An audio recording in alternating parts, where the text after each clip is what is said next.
In today's episode, a media explosion, Putin meeting with Kim Jong-un. Help in vain, NATO is preparing for Ukraine's defeat. A horror movie, American transgender spokesperson for the Ukrainian Armed Forces promised to kill all pro-Russian journalists. Our analytical team at Detector Media is on constant watch, tracking the spread of the boldest fakes from Kremlin propaganda. I'm Vadym Miskyi, and for the next 10 minutes I'll guide you through the key facts. Let's get started.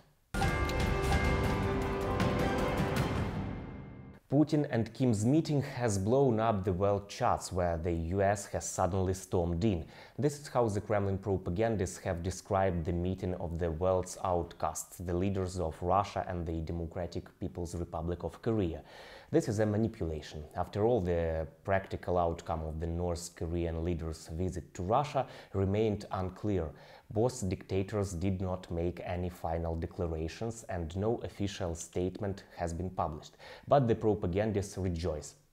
Именно по этой причине возобновление дружеских отношений между Северной Кореей и Россией не на шутку беспокоит страны НАТО. Тревожные эксперты начали сводить дебет с кредитом.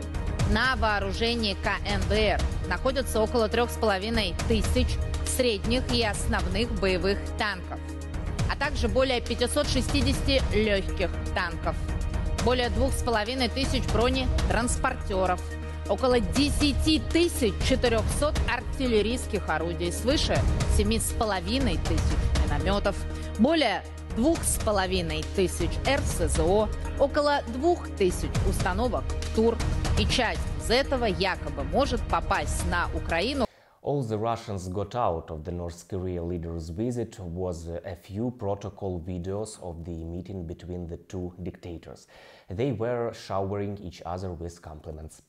Хочу предложить тост за дальнейшее укрепление дружбы и сотрудничества между нашими странами, между Российской Федерацией и Корейской Народно-Демократической Республикой. 러시아 연방과 조선민주주의민국화국 상무관계의 발전을 위하여 За благополучие и процветание наших народов. 우리 두 나라 인민들이 행복과 복리를 위하여. За здоровье товарища председателя и всех присутствующих. Putin wanted to restore the glory of the Russian Empire, and now he is begging North Korea for help, the US State Department noted. The United States will not hesitate to impose additional sanctions on Russia and North Korea if they conclude arms deals. On the basis of this. So we're going to watch very closely what comes out of this. I spoke to this somewhat the other day. We're looking at, I will say there are two different possibilities of weapons flowing two different ways here, right? With respect to either direction, we would watch very closely and be concerned, and will not hesitate to pose sanctions if and when it's appropriate. And then I want to speak specifically for a second about the idea of North Korea providing weapons to Russia, which I spoke to the other day, but I don't think you were here. One, just the overall context. I think it's important to restate again that a year and a half ago, Vladimir Putin launched this war thinking he was going to restore the glory of the Russian Empire, failed in all of his maximalist imperialist aims, and now a year and a half later, after losing tens of thousands of Russian soldiers and spending billions and billions of dollars, here he is begging Kim Jong-un for help. So it says something about the overall context of how this war is going for Russia. And with respect to what any outcomes might be, we have taken a number of actions already to sanction entities that have brokered arms sales between North Korea and Russia, and we won't hesitate to impose additional actions if appropriate. According to CNN, the growing relationship between the two outcast states could be dangerous. Russia may start supplying North Korea with rocket and space technology in exchange for artillery shells. NATO is preparing for Ukraine's defeat. This fake has been spread by Kremlin propagandists. Supposedly, NATO's Steadfast Defender 2024 exercise is directed against Russia. NATO is also working on a plan to occupy the western part of Ukrainian territories. Существующие риски связаны с милитаризацией Польши, которая превратилась в главный инструмент антироссийской политики Соединенных Штатов Америки.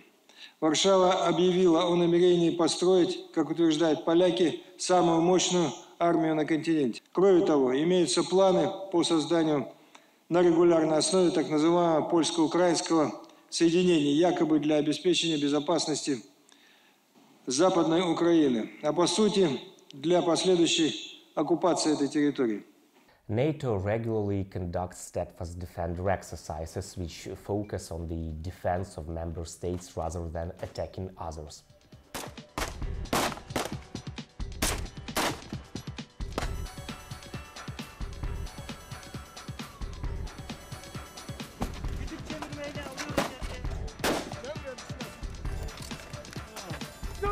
And that's unprecedented, what we have seen now, of military support from NATO allies, from EU members, from EU, from NATO. And this is a support which is much bigger than anyone expected when this war started, with advanced artillery, with long-range cruise missiles, with advanced air defense systems, with a lot of ammunition and not least training from EU, from NATO allies.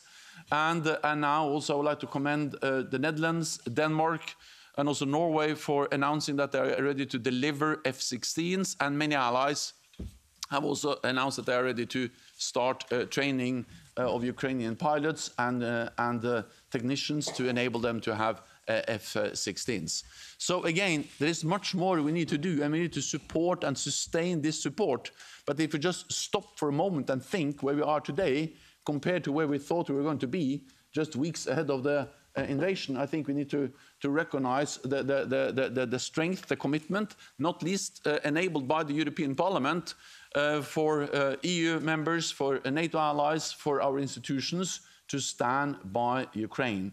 NATO is preparing the largest joint command and staff exercise since the Cold War for 2024. More than 40,000 military personnel will participate in the exercise. A zombie apocalypse. This was how the Russian Foreign Ministry spokesperson described the statement of the Ukrainian Armed Forces spokesperson Sarah Ashton-Cyril. I quote, "An American transgender representing the Ukrainian Territorial Defense Forces had earlier promised to kill all pro-Russian journalists." End of quote. Kremlin propaganda exploits the topic of the LGBTQ community to the maximum. Here's what the Armed Forces spokesperson actually said. Russia hates the truth that their obsessive focus on a Ukrainian volunteer is simply allowing the light of the Ukrainian nation's honesty to shine brightly. Next week, the teeth of the Russian devils will gnash ever harder, and their rabid mouths will foam in uncontrollable frenzy as the world will see a favorite Kremlin propagandist pay for their crimes. And this puppet of Putin is only the first. Russia's war criminal propagandists will all be hunted down, and justice will be served as we in Ukraine are led on this mission by faith in God, liberty, and complete liberation. The appointment of a transgender person from the United States as a spokesperson for the English language project of Ukrainian army caused a tsunami of hate from Russians. Sarah Ashton-Cyril is a popular Twitter blogger. Her goal is to expose Russian fakes to a Western audience. The name of the project is quite fitting: Russia Hates the Truth. Hollywood actor Sean Penn wants to give his Oscars to Ukrainians so that they can melt them into bullets to kill Russians. That's how the Kremlin propagandist took the American actor's metaphorical statement and interpreted it literally. In fact, the actor was outraged at the Oscars when Volodymyr Zelensky was not allowed to speak. Sean Penn decided to give the figurine to Ukrainians to be made into bullets. In fact, however, the Hollywood star just gifted the Oscar to our president. The West should arm Ukrainians, says Sean Penn. I think that what I see in that person is an absence of anything even vaguely interesting. That it's like a vessel of nothingness. And so I don't know that I have anything to say to him if your greatest courage is caution, there's nothing left. And the way that this one fellow put it, he said, you know, I don't want to live in a world where a gangster with nukes gets to dictate how I live my life. He says, I just don't want to live in that world, and the Ukrainians won't. So I think that if I were in such a position as some of our leaders are, to say something to Vladimir Putin, I would say it by arming Ukrainians completely yesterday. This is a trailer for the documentary Superpower, directed by Sean Penn. For the film, Penn met with Ukrainians and personally recorded the destruction caused by Russian aggression in different parts of our country. Stakes are so high. Of course, we will keep fighting, whatever it takes. Zelensky is the face of this extraordinary courage that's come up in all the Ukrainians we saw and talked to, whether they were in uniform, out of uniform, school teachers, even children. I want to protect my country, my mom, my family. The Ukrainians will win this. The question is, at what cost? You were born for this moment. I'm ready to win. Ukraine must win, without a doubt. Good luck.